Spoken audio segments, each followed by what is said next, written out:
Welcome back in, everyone. This is Dave with the Believe podcast, already on episode 6. And sort of as promised, I am doing the rounds on the 10 Commandments. And tonight we're going to be going with the second one here. And that is going to be all about not taking the Lord's name in vain. Now, before I dive into it, I'm going to, as always, at the top and the bottom of each episode, or the beginning or the end, it sounds weird to say bottom, but here's your episodic reminder to drop a comment in either the YouTube channel or in Spotify. Both support comments. Let me know your thoughts on this particular commandment, or if you have anything else to share, because this is a community-based podcast, so I need your feedback, desperately need your feedback in order to continue running this podcast. So let me get your thoughts on this one for this episode this week. And as always, if you don't want me to share your comment, just write that at the end of your comment. Or if you don't mind me sharing, but you don't want to share your name, just let me know that as well. And we'll get you covered there. So, right off the bat, and this is kind of a tough one. I had to do a little bit of research on this one, aka give it a goog, check out AI, and check out a bunch of different resources here in order to dive a little bit deeper into this one, because there are some of these here that you might look at yourself and go like, oh, those are easy, or not necessarily easy, but like, I kind of get that right off the bat. But sometimes you got to dive a little bit deeper into them in order to understand them. And, some of them might be super easy for you to understand or follow, and others might be a little bit more difficult. And this one in particular, I don't necessarily have a lot of personal anecdotes, so maybe this episode will be a little bit shorter, but we'll see on this one as we unpack it. But just off the top of the dome here and diving right into it, what does that mean? You shall not take the name of your Lord God in vain, right? And that might just mean to you like, all right, don't curse out God, right? I think more commonly these days, it's also seen by extension, right? For JC as well as Mary, the saints, pretty much anybody, right? And up there in heaven, right? Just don't take the holy name in vain. What that means is don't curse them out, right? That might just be, top of the dome, what you're thinking of there. And it might be super easy for you to think of. And I know me personally, I don't know too many folks walking down the street like Bruce Almighty screaming, "Smite me, Almighty, smite her," or something to that effect, or even really using God's name. Like, you just don't really hear that. I think that's probably more of an internal struggle and monologue or conversation that somebody might be having with themselves and their direct relationship with God and JC. But for the rest of us, it's just not a commonplace thing that you normally hear. However, what you do hear, I think, a lot more commonly in today's society, and Sons of Anarchy probably use this, at least 1,000 times throughout the course of the entire show run, is, saying, something when you're disappointed or you're frustrated, where you go, "Jesus Christ," right? That's a popular term that a lot of people like to use these days. And I think it's probably just because it's more of like a cultural thing that a lot of people have adopted for some unknown reason to your podcast host here. But it's a thing. I think we can also dive into that a little bit deeper and really question whether or not is that really taking the Lord's name in vain, or is it just something that we say in passing? But at the same time, you could flip it back on its head and go, should that really be something that we should be saying, even if it is more, I wouldn't even call it a cultural norm, but like a societal thing? Like it's especially here in America, I think that is something that, if somebody were to say it, people wouldn't be like gasping on the other side of the room going like, "Oh my God, I can't believe you said that," kind of thing, because they've probably heard it before. But again, I'm going to continually play devil's advocate with myself here and go back and forth on this ping pong table. I don't know if that is really something that is meant in that way when we say that thing, right? If we say something like "Jesus Christ," like it just more so means that you're upset or you're frustrated about something, not necessarily taking the Lord's name in vain. It's really just used as more so of an expression. but I understand how that can also sound weird when you're trying to think logically about it, and especially how it applies to this commandment here and going like, yeah, but even though that is more of a commonplace, especially in today's society, it shouldn't be. So I totally agree with that like, yeah, it definitely shouldn't be. Even if you are frustrated, and even if that's not your original intent behind it, you probably still shouldn't be using it in that manner. Just in my own more humble opinion. However, I've been a victim of that before as well. I've used it before, so I don't know if I've sinned by doing that. If so, I apologize, but I don't know. It's weird. It's something that, especially with the commandment, these things are super old. They're going back, like way back. And I do, and I will actually challenge certain things as far as like societal norms or modernizing certain things up to, today's standards on this show. However, this is one that I probably wouldn't really advocate for, and probably would say that we should go in the opposite direction on this one. And I don't think that it should be as accepted from a society standpoint to be like okay using it like Jesus Christ or something like oh my God kind of thing, even if it's just in passing and even if it's not really intended that way. I think it needs people to just kind of break the mold a little bit on that to try and push the needle in the opposite direction. Like I said, even if it's not intended, it still kind of feels wrong. You know what I mean? Like, this doesn't feel as correct to use it in that manner. So I would definitely try to advocate against that. But let's unpack some of the other show notes that I have on this one here to go beyond the more obvious, let's just say, and get into maybe the lesser known. I don't know about known, but maybe something that you might not have thought of, let's just say. And one of them will be just in general, the respect for God's name. So in looking it up, I'm gonna I guess quote it here. I don't even know where the quote's kind of coming from, but it says the primary focus is on referencing God's name, treating it as holy, and avoiding its misuse. This includes the names of JC, Virgin Mary, and all of the saints. So I kind of touched on that one already a little bit, but this is more so looking at it from a reverence standpoint, in thinking about it more so as like reserving the name and the names more so from the perspective of keeping it just for talking about it in a positive light. Only referencing these names when you're talking about it from a holy, quote unquote holy, whatever that means to you, perspective. But for me, it's more so like just reserving it, talking about something that's more positive rather than using it in a negative connotation, like I had just mentioned before, or out of frustration or things of that nature. Just using it from more of a positive perspective rather than a negative perspective. And they say, the word misuse here, but there's so many things that are open to interpretation as far as like, what does that mean to you as far as like misuse?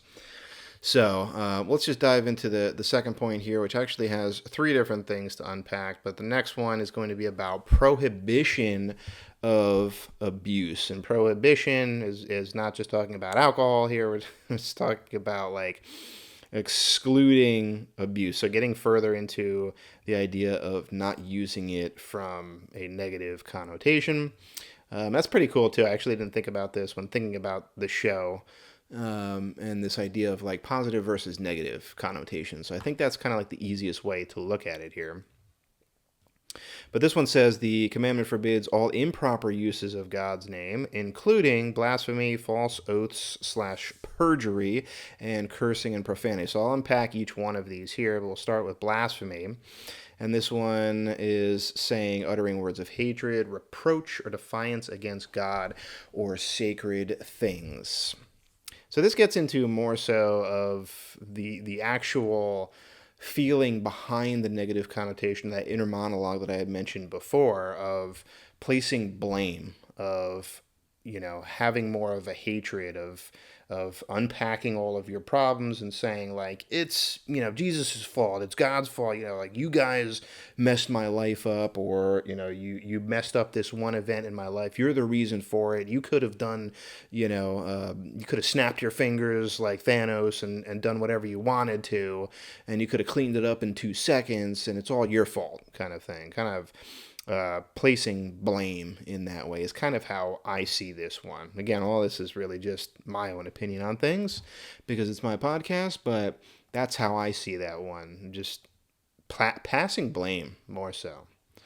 And just saying, like, it's sort of like taking yourself out of the equation and saying, like, it's God's fault for what had happened. And it's not really anything that I did because I was trying to do everything right. It was completely on God's shoulders or Jesus' shoulders, and they're the ones who dropped the ball, so it's their fault, kind of thing. That's a difficult one to try and unpack. I've been lucky enough where I've in life, I haven't really had an instance to try and look at from that way. We all have trials and tribulations. We all have issues, problems, tests, potentially daily, that we have to deal with. But I've never really turned it around, flipped the tables, and said, "Well, that's God's fault for doing it that way," or like, He was the one who purposely messed it up for me, and it's all His fault, kind of thing. So I never really had a chance to look at something like that and struggle with something like that in my life. Now, obviously, there are some serious examples that you can come up with that you could say like, well, yeah, Dave, but you never really dealt with X, Y, or Z example, and you to a certain extent you could be right with your specific example. Again, hit me up in the comments if you have something like that you struggled with on this one. And I have also, and I'm still saving this one, I have a very personal anecdote about this as far as like blasphemy and blame, the whole blame game thing goes, that I'm saving for another episode that is going to be all about, I'm stalling here because I want to pull up my notes, my own personal notes here, and it's going to be about like turning away from your faith and the reasons for that. That's obviously the most extreme side of things. Like you could still have faith, but still struggle and try to place blame on God and Jesus for certain things.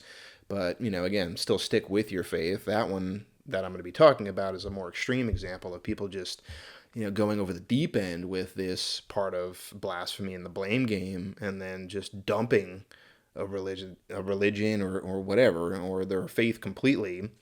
Even if they're considering themselves more agnostic or whatever, and just saying like, well, screw this, like I'm just going to go in the complete opposite direction here.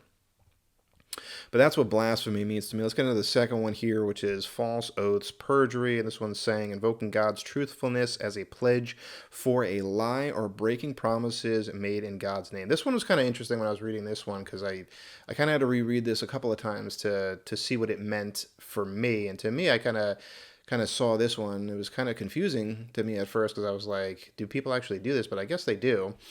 To me, what this means is people saying like, I swear on God's name, or, trying to use the faith or trying to use their religion or using God's name or Jesus' name or whoever to try and use it as leverage in some regard of saying like, either they're speaking for a faith or they're trying to put their faith on the line, sort of like, when somebody says something like, I swear on my mother's grave or something like that, some sort of like serious thing to try and either get something or have a statement come across or have somebody believe them in some way. That's sort of how I see this one. And then the other part of that is breaking promises in God's name. So, and I don't know if this is really breaking promises to, with you and God, or, with you and somebody else, but, again, using God's name in that way as a, I don't know, token bargaining chip. I don't know, whatever you want to call it.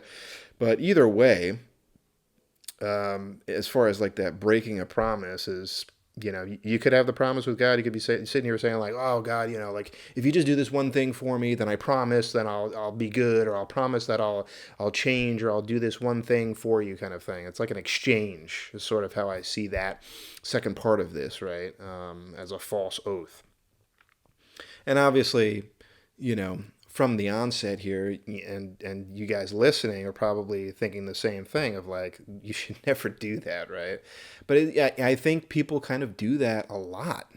They kind of sit there and they go like, well, God, like, if you do this one thing for me, if I get this job promotion, or, if I lose these pounds, or, if my family member isn't sick anymore, or blah, blah, blah, blah, blah, XYZ, then, if then kind of thing. Like, if you're able to do this for me, then I'll do this for you kind of thing. That's not how it works. It's not how religion works. It's not how faith works. It's not a bargaining chip. It's not a, for lack of a better term, tit for tat, or an exchange of goods. That's not how you should look at things. And I think a lot of people do that at times. Now, I had mentioned really early on in this podcast, I think maybe in like the first or second episode, when I was talking about, was it signs or was it call? It was callings. So I have yet to talk about signs, but callings.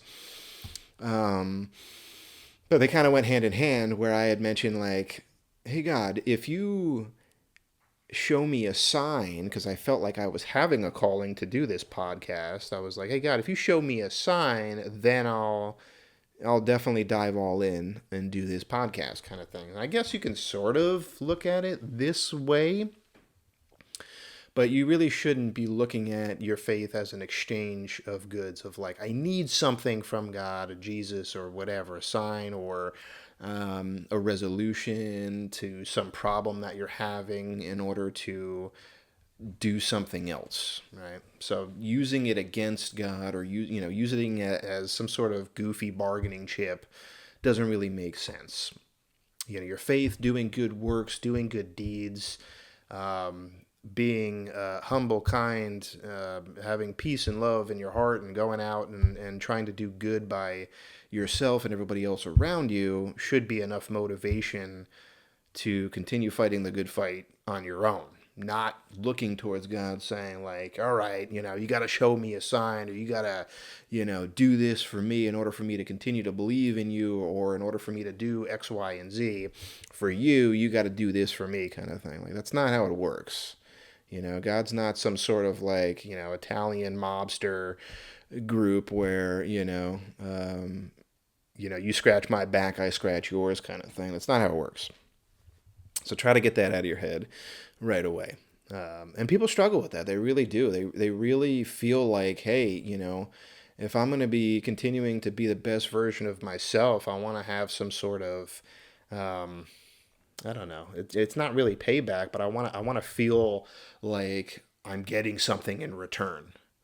And a lot of people struggle with this one. And if you're one of those people, please let me know. Hit me up in the comments and let me know your own personal struggles with it.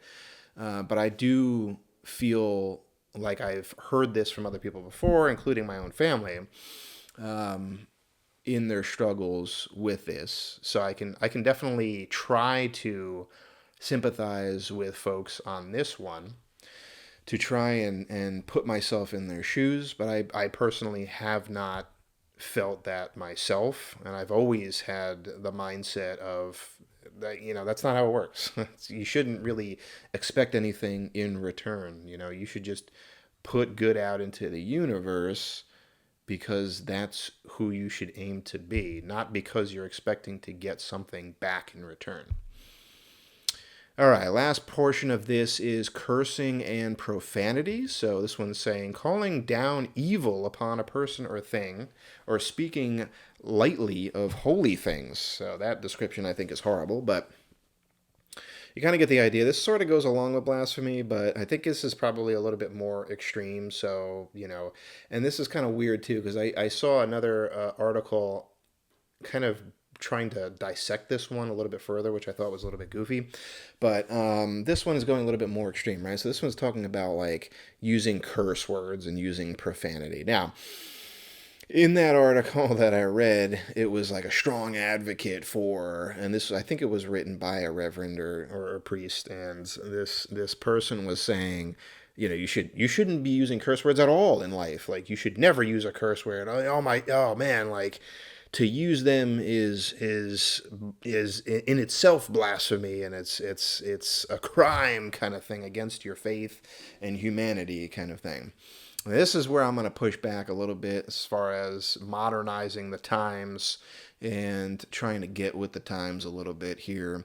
I'm not going to necessarily say that it's ever okay to use it, but this is one of those things that, like, you got to be realistic. Like, come on. Even my aunt, who's a stark, um, I would call her an extreme religious person, tries to live by that every single day of her life. Even I've heard her drop some profanity here and there. So, this is one of those things where I'm not necessarily saying that it's okay that society drops F bombs every 5 seconds, um, but it's something that has become a little bit more, I don't know, mainstream, I guess, for lack of a better term. I don't know what you'd call it there, but here, again, here's another example. Like you can kind of see certain people when they're talking, and maybe they don't really come from a well educated background. Let's just say maybe they're a little bit more blue collar. I'm not necessarily saying this to try to put certain people down or to stereotype certain people, but you do tend to see some common threads or trends with certain people and how they talk, and that is one of them where they are just not well educated in um, speaking or using the English language or whatever language they're speaking in, right? So they tend to lean on profanities as I don't even know if I would call it a crutch. I think it's just really like their way of relating to life. So that's how they like to communicate. And I'm not really a fan of that style where, if you can't go more than like a sentence or two without dropping an F bomb or the S bomb, I'm sorry, I can't use them on this podcast. It's supposed to be a family friendly show here, so I can't actually use them. But you know what I mean. If you can't go longer than a couple sentences without mixing in or peppering in these words here and there to try and get your point across, even if you're talking about, a happy subject, then that to me is kind of wrong. Like, I look at that and I go like, that's a little lowbrow, for my taste, me personally. Like, I'm just not into that much, and I don't think it's necessarily warranted to come across in that way. So that's like more of the extreme side of things. However, on the other side, like, do I use it in general conversation? Yeah, I do. It really depends on who I'm talking with. So I guess it could be like the type of person that you're talking to. Maybe it's somebody who's, you're a lot more comfortable with, or a very close friend that, it's just something that comes out every now and then, in order for you to emphasize certain points or aspects of your topic or conversation. Um, does it necessarily mean that it's 100% always the correct way of speaking? No, I don't think so. But let's be real. We live in a society nowadays. It really depends, I guess, on the the type of um, or the location of where you are in the world nowadays as well. But and I don't want it to have me come across that like I'm just blanketing all Americans like this. But I do think that it is a little bit more of a societal norm nowadays, especially in America, to use these things and use these words every now and then. And again, like I said, I think it's more of a point of emphasis over using it in a derogatory or a nasty way to talk about somebody else. And if we were going to rope it all back into the Second Commandment here and talking about God, obviously, you shouldn't be talking that way when you're talking about God or JC, right? You shouldn't be saying, like, well, F this JC because this doesn't make any sense to me, kind of thing. But then you could also flip that on my head and say like, well, if you don't think it's okay to talk to God or Jesus or any of the saints that way, why is it okay to just talk to other people around you that way? And to a certain degree, I'd say you kind of got a point there. You kind of got me there. But all that being said, this is, I wouldn't say modernizing, because if you use the word modernizing, you kind of want to use it in a positive light of like, hey, look at how far we've come kind of thing. And in this way, we are kind of regressing a little bit by using this type of language in kind of day-to-day conversation. But honestly, I don't even know if that's more of a modern thing. I think like this is not necessarily always the way that it's been, but since these words have kind of been around, I think people have been slinging them around every now and then. So I don't know. It's really difficult for me to say one way or another. Like, yeah, you should definitely be using these, or there's definitely a use case scenario for them. I mean, honestly, like, is there a proper time to use them ever? Probably not. But it is part of the language, and we do use it. So there it is. Like, I can't necessarily 100% advocate for it, but I can't also say that I'm never going to say it again, or that once kids pick it up and they hear it, that they're not going to use it in the future. It's just one of those things that it's the way that it is. It's out there, and it's the way that it is. It can definitely be taken too far, especially when it's used out of anger and rage and hatred. Then of course it's not okay. That's not okay. You can say, well, if it's not okay in that scenario, then it shouldn't be okay in other scenarios as well, even in general conversation. You might be right on that one. But I'm not going to say that that's going to convince me necessarily that I'm ever going to, use them again, or that I'm going to stop using them in the future. So that's a tough one for me. Definitely, if you're talking about it in the way of the Ten Commandments and directing it to our faith and to God and Jesus, of course not. First time I meet Jesus, you think I'm going to be like, hey, dropping F-bombs and and all that other kind of stuff when I see him? Probably not. Probably not. So take that for what it is. It's kind of a difficult ending point for me here because I feel like I didn't really clamp down hard on my stance on that one. So I was a little wishy-washy on that one. Apologize a little bit, but we're going to wrap it up right there. So again, here at the end of the episode, what are your thoughts on this second commandment? This one was a little bit more difficult for me to unpack because I didn't really have too much of a personal anecdote. I always like to throw in my own personal anecdotes, and I did definitely have them for some of the ones coming up, but this one was a little bit more difficult for me. But where do you stand on this one? And again, the second commandment of you shall not take the name of the Lord your God in vain. Have you done it before? I think in particular, I want to hear from the folks who have struggled in regards to that give and take, right? Of saying like, oh, God, if you do this one thing for me, then I'll do this for you, or show me a sign and I'll do this for you. I want to hear about those in particular, and if you have had struggles with that in the past. Have you had also any time a struggle where you really wanted to pass the blame on God for something, or Jesus for something? Let me know about that as well. This isn't all sunshine and rainbows on this podcast, so I definitely want to hear not only about the positive side of things, but also about the struggles and about potentially, like some of the negative stuff. Because it's not, like I said, it's not all positive. Sometimes, we struggle in our faith, and we have these issues of that we brush up against, where we're not always certain of which turn to take, right, or which avenue to go down. So I want to hear all about that.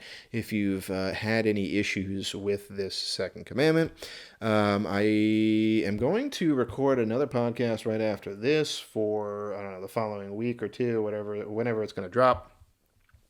So the next one that I have on the docket for you, I do have a little teaser for you for the next one.